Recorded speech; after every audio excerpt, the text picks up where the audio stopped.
Hi guys, welcome back to my channel. Today's tutorial is going to be on a cute Chinese bun. I'm going to show you the products that I will be using.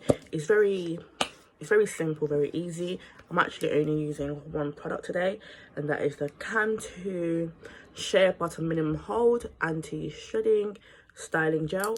This gel, however, does not work on every hair type. Some people may prefer other gels, but I prefer this gel because it's not too harsh on the hair, and if you've got like sort of like soft hair, it will work out perfectly for you. So my hair's a bit messy right now.